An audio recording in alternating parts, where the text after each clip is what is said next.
भैंसोदा में हनुमान जन्मोत्सव को लेकर तैयारियां जोरों पर है, जिसके चलते पूरे ही नगर में भगवा ध्वज व पताकाओं सहित स्वागत द्वार से नगर को भगवामय किया गया। भाजपा नेता हरीश विश्वकर्मा ने बताया कि शोभा यात्रा कल बुधवार को इच्छापूर्ण मंदिर नदी वाले बालाजी से दोपहर 2 बजे शुरू होकर नगर के प्रमुख मार्गों से होते हुए अंत में यहीं पर महाआरती के साथ समाप्त होगी। बालाजी मंदिर में 56 भोग का आयोजन भी रखा गया। वहीं माता बहनों द्वारा कलश यात्रा, कोटा बारा बूंदी के कलाकारों द्वारा आकर्षक झांकियां, बम्बैया ढोल शोभा यात्रा में विशेष आकर्षण का केंद्र रहेंगे। इसके अलावा सुबह 7 बजे वाहन रैली भी निकाली जाएगी। भैंसोदा से एसके मीडिया के लिए ब्यूरो रिपोर्ट।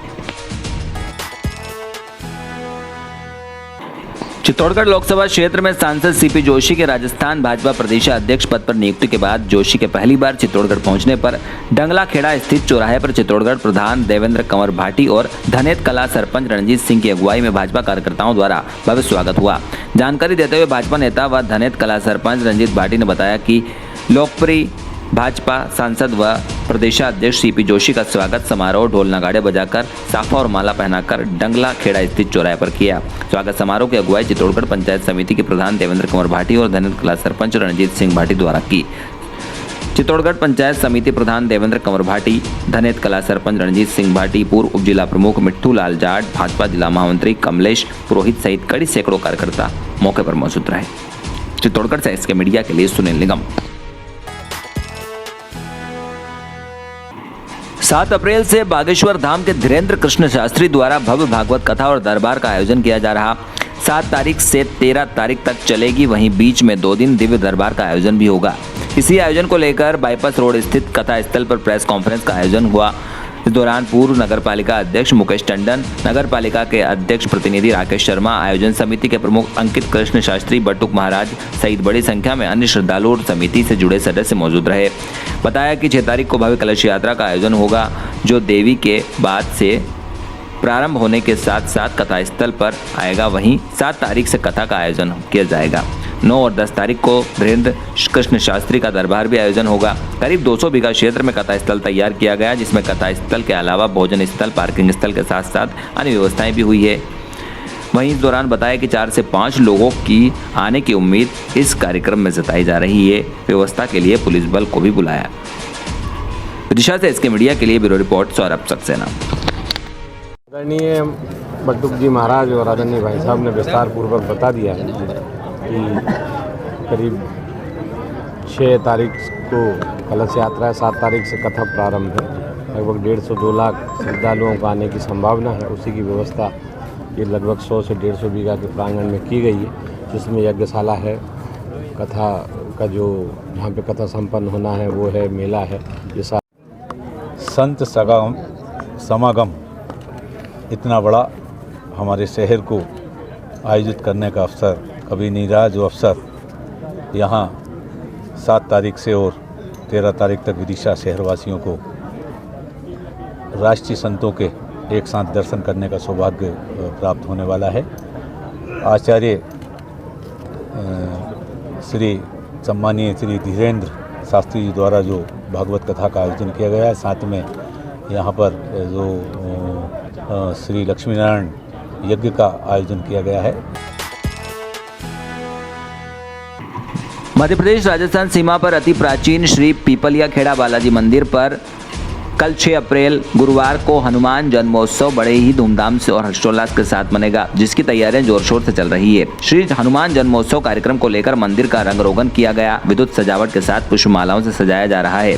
हनुमान जन्मोत्सव में 50,000 से अधिक भक्त पहुंचेंगे। इसी को देखते हुए पुलिस अधीक्षक संतोष कोरी के निर्देश पर सोयतकला थाना प्रभारी लक्ष्मण सिंह देवड़ा ने पीपलिया खेड़ा बालाजी मंदिर पहुंचकर निरीक्षण किया। साथ ही मंदिर के आसपास लगी दुकानों को हटवाकर सुरक्षित स्थानों पर ले जाने के निर्देश दिए। मंदिर परिसर में खुले बोरवेल व मंदिर के पीछे पुरानी बावड़ी को सुरक्षा की दृष्टि से देखते हुए मौके पर समिति को निर्देश देकर बंद करवाने के आदेश दिए। बावड़ी पर तार फेंसिंग कर जाली लगाई। सैकड़ों की संख्या में भक्त पहुंचेंगे, ऐसा अनुमान लगाया जा रहा है। किसी प्रकार की परेशानी न हो, इसके लिए वाहन पार्किंग की व्यवस्था हुई। थाना प्रभारी ने जानकारी देते हुए बताया कि सुरक्षा की दृष्टि से यातायात को सुचारू रूप से जारी रखें, इसके लिए जगह जगह पुलिस जवानों की ड्यूटी लगाई जाएगी। इस अवसर पर SIRC नागर प्रधान आरक्षक सतीश मोदी के साथ पुलिस बल मौजूद रहा। सोयतकला से इसके मीडिया के लिए गणेश सोनी। भवानी मंडी में व्यापारियों के साथ लगातार हो रही चोरियों की वारदातों को लेकर भवानी मंडी के जिला खाद्य एवं व्यापार संघ किराना व्यापार महासंघ द्वारा जिला पुलिस अधीक्षक के नाम पुलिस उपाधीक्षक को ज्ञापन सौंपा। ज्ञापन के माध्यम से बताया कि पिछले 3 अप्रैल को पचपाड़ रोड पर जायसवाल किराना स्टोर के व्यापारी देवीचंद जायसवाल द्वारा प्रतिदिन की भांति सामान विक्रय किया जा रहा था। तभी एक व्यक्ति मौका देखकर 12,000 रुपये का सामान लेकर रफू चक्कर हो जाता है, जिस पर दुकान में लगे सीसीटीवी कैमरे चेक कर दिए गए, लेकिन घटना को 24 घंटे बीत जाने के बावजूद पुलिस को कोई सफलता हाथ नहीं लगी, जिसके चलते दुकानदारों में भय का माहौल व्याप्त है। आपको बता दें कि एक ऐसी वारदात पिछली 5 नवंबर 2022 को खंडेलवाल प्रोविजनल व श्रीराम किराना पर भी हो चुकी है, जिसकी रिपोर्ट दर्ज कराने के बावजूद अभी तक कोई ठोस कार्रवाई नहीं हो पाई, जिसे लेकर सभी व्यापारियों द्वारा पुलिस उपाधीक्षक किशोर सिंह चौहान को ज्ञापन सौंपकर चोरों को अतिशीघ्र गिरफ्तार करने की मांग की गई। इस दौरान जिला खाद्य व्यापार संघ अध्यक्ष राजेश नाहर, व्यापार महासंघ अध्यक्ष प्रतिपाल सिंह, किराना व्यापार संघ अध्यक्ष मनिंदर सिंह भाटिया सहित व्यापारीगण मौजूद रहे। भवानी मंडी से एसके मीडिया के लिए रिजवान शेख। राजस्थान दर्शन मीडिया ग्रुप जयपुर के बैनर तले आयोजित वार्षिक सम्मेलन 2023 के पत्रकार सम्मान समारोह में अमित कुमार चेचानी सम्मानित हुए। सम्मान मीडिया के क्षेत्र में उल्लेखनीय कार्य व सामाजिक साहित्य सांस्कृतिक गतिविधियों को आमजन तक प्रकाशित व प्रसारित करने हेतु प्रदान किया। इस अवसर पर मेवाड़ विश्वविद्यालय की ललित कला विभाग के dean professor doctor Chitralekha Singh ने राजस्थान दर्शन मीडिया ग्रुप को वार्षिक सम्मेलन 2023 की शुभकामनाएं देते हुए कहा कि राजस्थान दर्शन समाचार पत्र और मैगजीन में मेवाड़ विश्वविद्यालय की खबरों व आलेखों को बेहतरीन तरीकों व प्रमुखता से प्रकाशित किया जाता है। इसके लिए संपादक मंडल धन्यवाद के पात्र हैं। चितानी की इस उपलब्धि के लिए चित्तौड़गढ़ के मेवाड़ विश्वविद्यालय के पदाधिकारियों, मीडियाकर्मी, साहित्यकारों, आकाशवाणी स्टाफ व सोशल मीडिया के साथियों ने खुशी व्यक्त कर बधाई दी। शक्ति और भक्ति की नगरी चित्तौड़गढ़ के मीडियाकर्मी व हरफन मोला कलाकार अमित कुमार चेचानी, जिन्होंने अपनी मधुर आवाज से और दिलकश अंदाज से लोगों का दिल जीता है। हंसमुख मिलनसार व्यक्तित्व के धनी व पर्यावरण प्रेमी अमित पिछले कई वर्षों से अपने फैंस के दिलों पर राज करने वाली ऐसी शख्सियत है जिनकी आवाज न केवल स्टेज पर बल्कि आकाशवाणी चित्तौड़गढ़ पर भी गूंजती है। चेचानी 1998 से आकाशवाणी चित्तौड़गढ़ में कार्यक्रमों के माध्यम से अपनी आवाज दे रहे। वर्तमान में आकाशवाणी चित्तौड़गढ़ में किसान वाणी कार्यक्रम में अपनी आवाज से श्रोताओं से रूबरू होते हैं। साथ ही पत्रकारिता के माध्यम से इनकी कलम का जादू भी सर चढ़कर बोलता है। चित्तौड़गढ़ से एसके मीडिया के लिए सुनील निगम।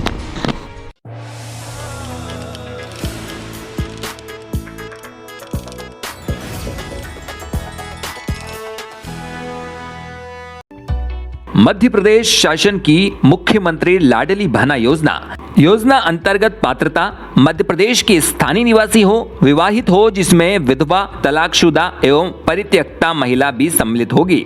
आवेदन के कैलेंडर वर्ष में 1 जनवरी की स्थिति में 23 वर्ष पूर्ण कर चुकी हो तथा 60 वर्ष की आयु से कम हो।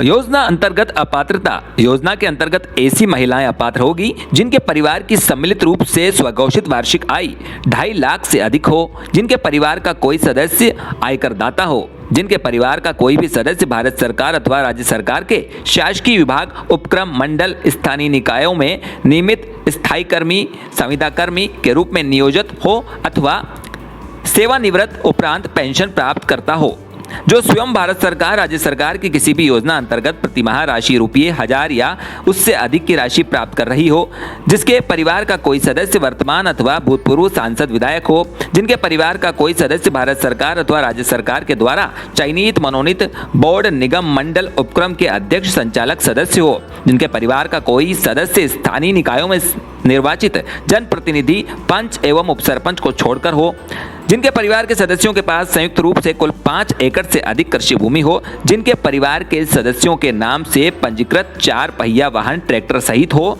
यह सभी महिलाएं योजना के अंतर्गत अपात्रता की श्रेणी में आएगी। पोर्टल पर आवेदन दर्ज किए जाने हेतु अनिवार्यता: समग्र परिवार एवं सदस्य आईडी, समग्र सदस्य आईडी का ई-KYC सत्यापन, समग्र आईडी में आयु कैलेंडर वर्ष में 1 जनवरी की स्थिति में 23 वर्ष पूर्ण कर चुकी हो तथा 60 वर्ष की आयु से कम हो, समग्र आईडी में लिंग महिला हो, समग्र आईडी में महिला की विवाहिक स्थिति विवाहित, विधवा, तलाकशुदा एवं परित्यक्ता हो।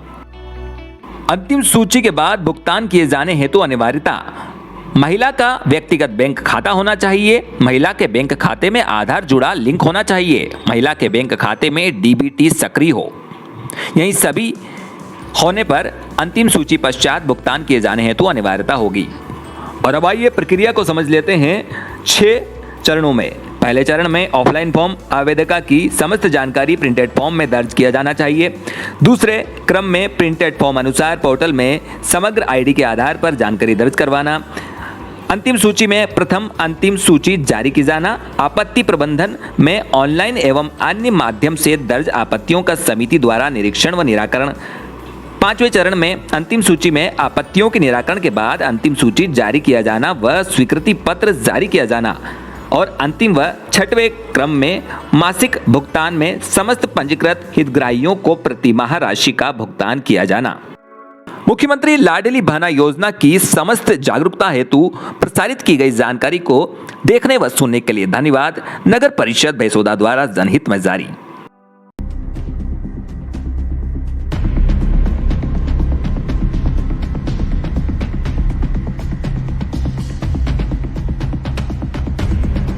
राह दुर्घटनाओं की वजह से कई तरह की चोटें लगती ही रहती है। कभी कभी हड्डियां टूट भी सकती है।